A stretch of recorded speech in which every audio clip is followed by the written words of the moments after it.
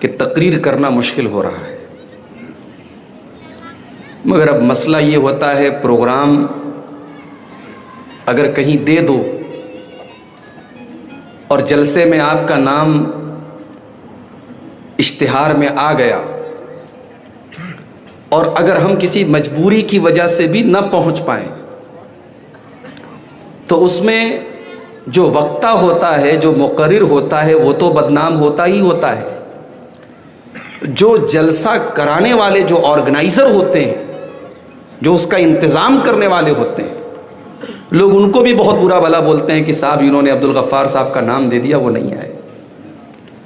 اب اس میں ہم لوگوں کی مجبوری ہو جاتی ہے، بخار ہے، کھانسی آ رہی ہے، بول نہیں پا رہے ہیں، لیکن آنا ہے آپ کو۔ بہرحال اگر میں آپ کے سامنے آیا ہوں تو یہ بھی اللہ تعالیٰ کی توفیق ہے میرے بھائی۔ کتنے لوگ اپنے گھر میں بیٹھ کر کے موبائل پر فلمیں دیکھ رہے ہوں گے، سیریل دیکھ رہے ہوں گے، گانا سن رہے ہوں گے۔ اگر ہم اور آپ آج اس پنڈال کے نیچے بیٹھ کر کے قرآن سن رہے ہیں، حدیث سن رہے ہیں، اللہ کی بات سن رہے ہیں، رسول کی بات سن رہے ہیں، تو ضرور اس میں اللہ تعالیٰ نے ہم کو اس لائق سمجھا ہے، تب تو ہم یہاں آئے۔ اللہ تعالیٰ سب کو دین کی بات سننے کی توفیق نہیں دیتا ہے، یہ بات سمجھ لیجئے، آپ نوٹ کر لیجئے، جلسہ کرانے والے بھی یہ بات سمجھ لیں۔ ہم سمجھتے ہیں ہم نے چندہ دے دیا جلسہ ہو گیا، نہیں صاحب، آپ کے چندہ دینے سے جلسہ نہیں ہوتا ہے۔ جلسہ اس لیے ہوتا ہے کہ اللہ تعالیٰ آپ کے ذریعے کام لے رہا ہے، اللہ تعالیٰ آپ کو توفیق دے رہا ہے کہ آپ اتنا بڑا پروگرام کریں، عورتوں کو بلائیں، مردوں کو بلائیں، بنارس سے عالم آ رہے ہیں، بنگلہ دیش سے آ رہے ہیں، بنگال سے آ رہے ہیں، تقریر کر رہے ہیں، قرآن سنا رہے ہیں، حدیث سنا رہے ہیں۔ ہزاروں لوگوں میں اگر ایک آدمی بھی سدھر گیا، ایک آدمی نے شراب پینا بند کر دیا، ایک آدمی نے زنا کرنا بند کر دیا، ایک بے نمازی ہو گیا، اللہ کی قسم آپ کا جلسہ کامیاب ہو گیا، آپ کی محنت کامیاب ہو گئی، آپ کی کوشش، آپ کی چیشٹا، آپ کا پریتن یہ ویرتھ نہیں جائے گا، یہ بیکار نہیں جائے گا میرے بھائی۔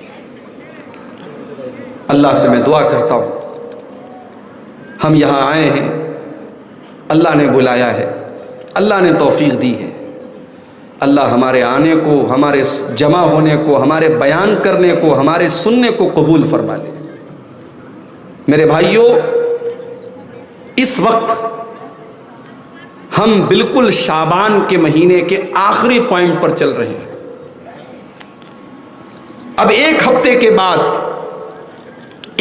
کے بعد رمضان کا مہینہ شروع ہونے جا رہا ہے، اور آپ نے شاید وہ حدیث نہیں سنی ہوگی کہ یہ جو مہینہ ہے رمضان کے پہلے کا، شعبان کا مہینہ، یہ مہینہ اللہ کے نبی فرماتے ہیں کہ اس مہینے میں بندوں کے جو اعمال ہوتے ہیں، بندوں کی جو ایکٹیویٹیز ہوتی ہیں، بندوں کے جو کام ہوتے ہیں، ان کا پورا ریکارڈ اللہ تعالیٰ کے پاس جاتا ہے۔ ہم نے سال بھر میں کتنی نیکی کے کام کیے، کتنے برے کام کیے، کتنے اچھے کام کیے، سب ریکارڈ جاتا ہے اللہ تعالیٰ کے پاس، پیش کیا جاتا ہے۔ اس کے بعد جب رمضان کا مہینہ شروع ہوتا ہے تو جیسے انگریزی کیلنڈر میں مارچ کے مہینے میں کلوزنگ ہو جاتی ہے، 1 اپریل سے ساری کمپنیوں کا نیا حساب کتاب شروع ہوتا ہے۔ اللہ تعالیٰ کے یہاں ہماری زندگی کا حساب کتاب رمضان سے شروع ہوتا ہے۔ ہم نے جتنا جو عمل کیا سال بھر میں، شعبان میں اللہ کے یہاں پیش کر دیا گیا۔ اب رمضان میں ہماری زندگی کا ایک نیا چیپٹر اللہ تعالیٰ کے سامنے جا رہا ہے۔ میرے بھائیوں، یہ ہماری خوش قسمتی ہے، یہ ہماری خوش قسمتی ہے کہ اللہ تعالیٰ نے ہمیں اور آپ کو ایک موقع اور دیا ہے، ایک چانس اور دیا ہے۔ رمضان کا مبارک مہینہ ایک بار پھر ہمیں اور آپ کو مل رہا ہے۔ ہم میں سے کتنے لوگ ایسے بھی ہوں گے 2021 کے رمضان میں وہ ہمارے بیچ میں تھے، لیکن 2022 کے رمضان میں وہ ہمارے بیچ میں نہیں ہے، انتقال ہو چکا ہے، ان کا اللہ کو پیارے ہو چکے ہیں وہ۔ میرے پیارے ساتھیوں، میری پیاری ماں بہنوں، ہم اس بات کی کوئی گارنٹی نہیں رکھتے کہ ہمیں کتنے دن تک زندگی اللہ تعالیٰ نے ہم کو دے کے رکھی ہے۔ کوئی گارنٹی نہیں ہے کب کس کو موت آ جائے اور کون کس حال میں مر جائے، کون کس حال میں اللہ کے یہاں چلا جائے۔ میرے پیارے بھائیوں، اگر رمضان کا مہینہ اللہ تعالیٰ ہمیں ایک بار اور دے رہا ہے، اللہ تعالیٰ ہمیں ایک موقع دے رہا ہے، ایک چانس دے رہا ہے، ایک اوسر دے رہا ہے، میرے بندے ہم تجھے برکت والا مہینہ دے رہے ہیں، ہم تجھے رحمت والا مہینہ دے رہے ہیں، تو اس مہینے میں نیکی کے کام کر کے اپنے اللہ کو راضی کر لے، اپنے رب کو راضی کر لے، اپنے مالک کو تو راضی کر لے، اور اپنے آپ کو تو جنت کا حقدار بنا لے۔ رمضان کا مہینہ آ جائے، اس کے بعد بھی اگر مسجدوں میں نمازیوں کی تعداد آپ کو نظر نہ آئے، رمضان کا مہینہ آ جائے، اس کے بعد بھی اگر شراب کی پینے والے شراب پیتے رہیں، غلط کام کرنے والے غلط کام کرتے رہیں، میرے پیارے بھائیوں، اس سے بڑا بد نصیب کوئی نہیں ہے، اس سے بڑا بد نصیب کوئی نہیں ہے۔ ایسے انسان کے بارے میں اللہ کے پیارے نبی نے بد دعا کی ہے، بد دعا کی ہے، بد دعا۔ بھائی ایک عام آدمی اگر بد دعا کرے تو ہمیں ڈر لگتا ہے کہ بد دعا کوئی نہ کرتے، ذرا غور کرو، اللہ کے آخری نبی بد دعا کرتے ہیں، فرماتے ہیں رغم انف رجل ذکرت عنده فلم يصل علی، وہ انسان برباد ہو جائے، وہ انسان ستیہ ناش ہو جائے، اس انسان کا نقصان ہو جائے جس کے سامنے میرا نام لیا جائے، جس کے سامنے اللہ کے رسول کا نام لیا جائے، ولم يصل علی، اور وہ اللہ کے نبی کے اوپر درود نہ پڑھے۔ اس سے بڑا بد نصیب کوئی نہیں ہے، جس کے سامنے نبی کا نام لیا جائے اور وہ صلی اللہ علیہ وسلم نہ پڑھے، وہ درود نہ پڑھے۔ اللہ کے نبی بد دعا کر رہے ہیں، اس انسان کی ناک مٹی میں مل جائے، وہ انسان گھاٹے میں چلا جائے، وہ انسان اس کا ستیہ ناش ہو جائے۔ وَرَغِمَ أَنفُ رَجُلٍ أَدْرَكَ رَمَضَانَ، اور اللہ کے نبی فرماتے ہیں کہ اس انسان کی ناک بھی مٹی میں مل جائے۔ یہ عربی زبان کا ایک محاورہ، ایک کہاوت ہے، ایک پروورب ہے۔ جب ہم کہتے ہیں کہ ناک مٹی میں مل جائے، یعنی اس کی وہ برباد ہو جائے، وہ ہلاک ہو جائے۔ اللہ کے نبی فرماتے ہیں وہ انسان ہلاک ہو جائے، وہ انسان برباد ہو جائے جو رمضان کا مہینہ پائے، ثم انسلک، اور رمضان چلا جائے، قبل ان یغفر لہ، اور اس کی مغفرت نہ ہو سکے، اس کے گناہ معاف نہ ہو سکے، اس کے پاپ معاف نہ ہو سکے، اس کی غلطیاں معاف نہ ہو سکے، وہ اللہ سے معافی نہ مانگ سکے، اس سے بڑا بد نصیب کوئی نہیں ہے۔ وَرَغِمَ أَنفُ رَجُلٍ أَدْرَكَ عِندَهُ الْكِبَرَ وَالِدَاهُ، اور اللہ کے نبی فرماتے ہیں تیسرا انسان وہ برباد ہو جائے جس کے ماں باپ اس کو بڑھاپے میں مل جائیں۔ او لوگو، آج بوڑھے ماں باپ اگر آپ کو مل گئے، آپ اس کو اپنے حق میں برا نہ سمجھیے، اللہ تعالیٰ نے آپ کو بوڑھے ماں باپ کی خدمت کا موقع دیا ہے۔ ذرا جا کر کے ان سے پوچھو جن کے ماں باپ دنیا سے چلے گئے، جن کی ماں دنیا سے چلی گئی، جن کے باپ دنیا سے چلے گئے، آج وہ ترستے ہیں ان کی ماں ان کو مل جائے، وہ اپنی ماں کی سیوا کر لیں، ان کا باپ ان کو مل جائے، وہ اپنے باپ کی سیوا کر لیں۔ اللہ کے نبی فرماتے ہیں جس کے ماں باپ اس کو بڑھاپے میں مل جائیں، فلم یدخلاه الجنہ، اور ماں باپ کی سیوا کر کے، ماں باپ کی خدمت کر کے، ماں باپ کے دل کو خوش کر کے وہ جنت میں نہ جا سکے، اس سے بڑا بد نصیب کوئی نہیں ہے۔ رمضان ہمیں مل رہا ہے میرے بھائی، اور ایک حدیث آپ کو اور سنانا چاہتا ہوں، بہت غور سے سنیے گا۔ میں بہت آسان زبان میں بات کر رہا ہوں، مجھے بتایا لوگوں نے کہ بالکل پیور شدھ بنگلہ والے علاقے میں آپ جا رہے ہیں مولوی صاحب، بجھتن پارے۔ ابن ماجہ کی حدیث ہے، حدیث کے راوی کون ہے؟ حضرت طلحہ رضی اللہ تعالی۔ حضرت طلحہ کون ہے؟ اللہ کے نبی نے 10 صحابہ کا نام لے کر کے ان کو جنتی کہا ہے، اس میں سے ایک حضرت طلحہ ہے۔ حضرت طلحہ کہتے ہیں کہ اللہ کے نبی کے پاس 2 صحابی آئے، 2 لوگ آئے، اور دونوں نے ایک ساتھ اسلام قبول کیا، دونوں ایک ساتھ مسلمان ہوئے۔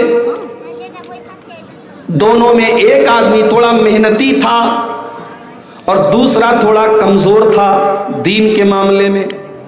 ہوتا ہے نا, ایک گاؤں میں ایک آدمی مسجد میں چندہ دے رہا ہے 1 لاکھ روپیہ, دوسرا بھی 1 لاکھ دے سکتا ہے مگر اس کے پاس دل نہیں ہوتا ہے, وہ 1 لاکھ روپیہ دے سکتا ہے مگر بڑی مشکل سے 1000 روپیہ دیتا ہے. ہوتا ہے کہ نہیں ہوتا ہے؟ کوئی محنتی ہے کوئی نہیں ہے, کسی کے اندر دین کا جذبہ ہے کسی کے اندر نہیں ہے, یہ ہوتا ہے.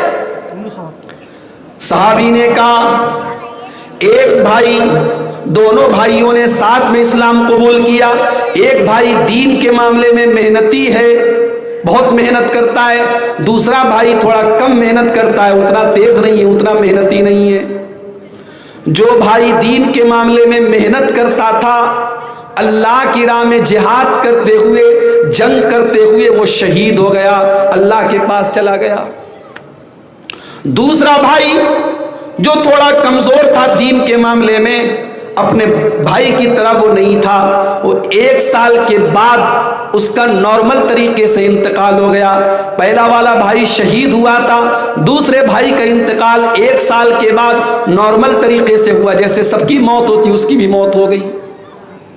اب غور سے سنیے گا, حضرت طلحہ کہتے ہیں میں نے رات میں سپنا دیکھا, میں رات میں سویا, میں نے سپنا دیکھا, میں نے خواب دیکھا.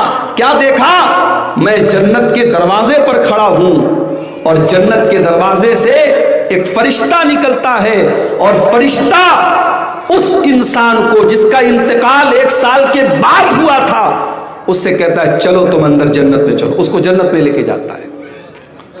اس کے بعد وہ فرشتہ آتا ہے اور اس بھائی کو جس کا انتقال پہلے ہوا تھا اور جو اللہ کی راہ میں شہید ہوا تھا اور جو دین کے معاملے میں محنت کرتا تھا, اس سے کہتا ہے کہ چلو تم جنت میں چلو, اس کو بھی جنت میں لے کر کے جاتا ہے. پھر وہ فرشتہ آتا ہے اور حضرت طلحہ سے کہتا ہے کہ آپ کے جنت میں جانے کا ابھی سمے نہیں آیا ہے, ابھی آپ کے جنت میں جانے کا ٹائم نہیں آیا ہے. حضرت طلحہ کہتے ہیں جب میری نیند کھلی, جب صبح ہوئی, میں نے لوگوں سے اپنا یہ سپنا بیان کیا, اپنا یہ خواب بیان کیا,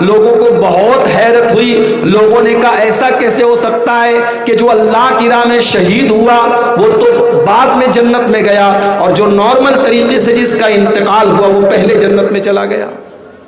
صحابہ کو بڑی حیرت ہوئی.